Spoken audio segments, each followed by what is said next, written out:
شروع اللہ کا نام لے کر جو بڑا مہربان نہایت رحم والا ہے۔ اور مطلقہ عورتوں کو بھی دستور کے مطابق نان و نفقہ دینا چاہیے، پرہیزگاروں پر یہ بھی حق ہے۔ اسی طرح اللہ اپنے احکام تمہارے لیے بیان فرماتا ہے تاکہ تم سمجھو۔ بھلا تم نے ان لوگوں کو نہیں دیکھا جو شمار میں ہزاروں ہی تھے اور موت کے ڈر سے اپنے گھروں سے نکل بھاگے تھے؟ تو اللہ نے ان کو حکم دیا کہ مر جاؤ، پھر ان کو زندہ بھی کر دیا۔ کچھ شک نہیں کہ اللہ لوگوں پر مہربانی رکھتا ہے، لیکن اکثر لوگ شکر نہیں کرتے۔ اور مسلمانوں، اللہ کی راہ میں جہاد کرو اور جان رکھو کہ اللہ سب کچھ سنتا ہے، سب کچھ جانتا ہے۔ کون ہے کہ اللہ کو قرض حسنہ دے کہ وہ اس کے بدلے اس کو کئی گنا زیادہ دے گا؟ اور اللہ ہی روزی کو تنگ کرتا اور وہی اسے کشادہ کرتا ہے، اور تم اسی کی طرف لوٹ کر جاؤ گے۔ بھلا تم نے بنی اسرائیل کی ایک جماعت کو نہیں دیکھا جس نے موسیٰ کے بعد اپنے پیغمبر سے کہا کہ آپ ہمارے لیے ایک بادشاہ مقرر کر دیں تاکہ ہم اللہ کی راہ میں جہاد کریں؟ پیغمبر نے کہا کہ اگر تم کو جہاد کا حکم دیا جائے تو ایسا تو نہیں کہ لڑنے سے پہلو تہی کرو۔ وہ کہنے لگے کہ ہم اللہ کی راہ میں کیوں نہ لڑیں گے جبکہ ہم وطن سے خارج اور بال بچوں سے جدا کر دیے گئے۔ پھر جب ان کو جہاد کا حکم دیا گیا تو چند اشخاص کے سوا سب پھر گئے، اور اللہ ظالموں سے خوب واقف ہے۔ اور پیغمبر نے ان سے یہ بھی کہا کہ اللہ نے تم پر طالوت کو بادشاہ مقرر فرمایا ہے۔ وہ بولے کہ اسے ہم پر بادشاہی کا حق کیوں کر ہو سکتا ہے؟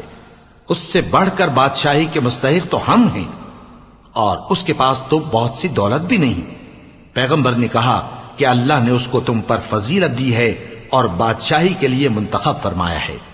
اس نے اسے علم بھی بہت سا بخشا ہے اور تن و توش بھی بڑا عطا کیا ہے، اور اللہ کو اختیار ہے جسے چاہے بادشاہی بخشے، وہ بڑا کشائش والا ہے، دانا ہے۔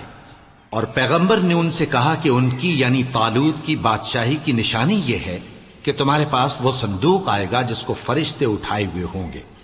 اس میں تمہارے پروردگار کی طرف سے تسلی بخشنے والی چیز ہوگی، اور کچھ اور چیزیں بھی ہوں گی جو موسیٰ اور ہارون چھوڑ گئے تھے۔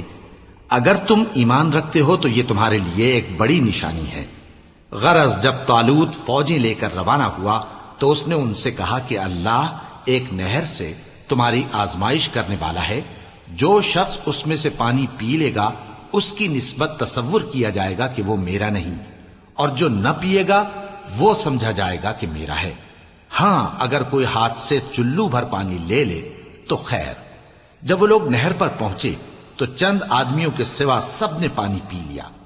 پھر جب طالوت اور مومن لوگ جو اس کے ساتھ تھے نہر کے پار ہو گئے تو کہنے لگے کہ آج ہم میں جالوت اور اس کے لشکر سے مقابلہ کرنے کی طاقت نہیں۔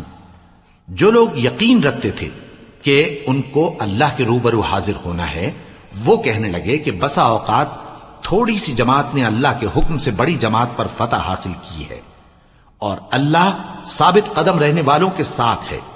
اور جب وہ لوگ جالوت اور اس کے لشکر کے مقابل میں آئے تو اللہ سے دعا کی کہ اے پروردگار، ہم پر صبر کے دہانے کھول دے اور ہمیں لڑائی میں ثابت قدم رکھ اور لشکر کفار پر فتح یاب